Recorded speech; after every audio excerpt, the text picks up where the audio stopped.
जय राम भैया। जय राम। और भैया? अरे बहुत बढ़िया है भैया। अरे कुछ जान नहीं पायो? नहीं जानन भैया। अरे अपने कोट मुबारकपुर से अच्छा।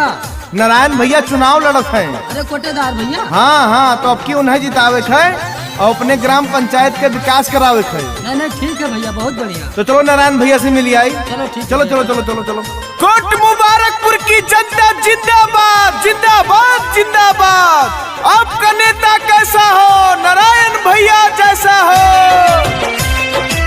नारायण भैया खड़े हैं पारधानी, सबके दूर करी है दुख परेशानी, सबके दूर करी है दुख परेशानी। नारायण भैया खड़े हैं पारधानी, सबके दूर करी है दुख परेशानी। चमकेला के गले सड़क पूरा गौआ हो, चमकेला के गले सड़क पूरा गौआ हो। भैया भाभी जिताई दा चुनौआ हो, नारायण भैया के जिताई दा चुनौआ हो।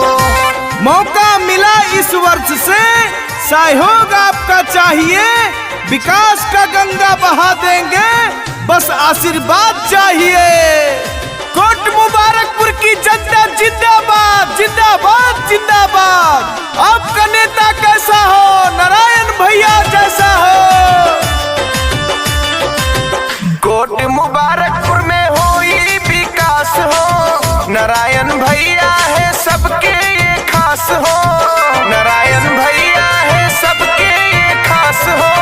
नारायण भैया जैसे मिली है ना नेता हो, सब जनता के बारे भैया चहेता हो, सब जनता के बारे भैया चहेता हो। विजय बनाती पड़ी सबके पौआ हो, विजय बनाती पड़ी सबके पौआ हो। काका काकी जिताई दा चुनौआ हो, नारायण भैया के जिताई दा चुनौआ हो। बुजुर्गों की तकलीफें, युवाओं के गम देखेंगे, हर घर की समस्या को नारायण भैया देखेंगे। कोट मुबारकपुर की जनता जिंदाबाद जिंदाबाद जिंदाबाद। आपका नेता कैसा हो? नारायण भैया जैसा हो। दुखिया गरीबवन के करी है सम्मान हो, नारायण भैया जी उतरे मैदान हो, नारायण भैया जी उतरे मैदान हो।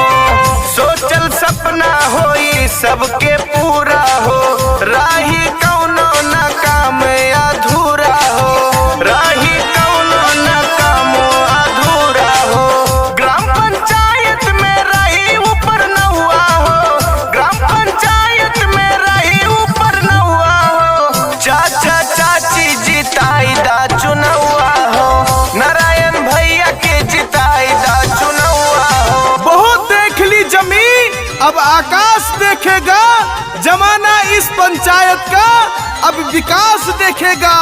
कोट मुबारकपुर की जनता जिंदाबाद जिंदाबाद जिंदाबाद। आपका नेता कैसा हो? नारायण भैया जैसा हो। आप करेंगे समर्थन हमारा, हम करेंगे परिवर्तन सारा, हम करेंगे परिवर्तन सारा। कोट मुबारकपुर के बब्बर है शेर हो, नारायण भैया जी बाड़े दिलेर हो, नारायण भैया जी बाड़े दिलेर हो। अब की इनके साथ बाट पूरा गौआ हो, अब की इनके साथ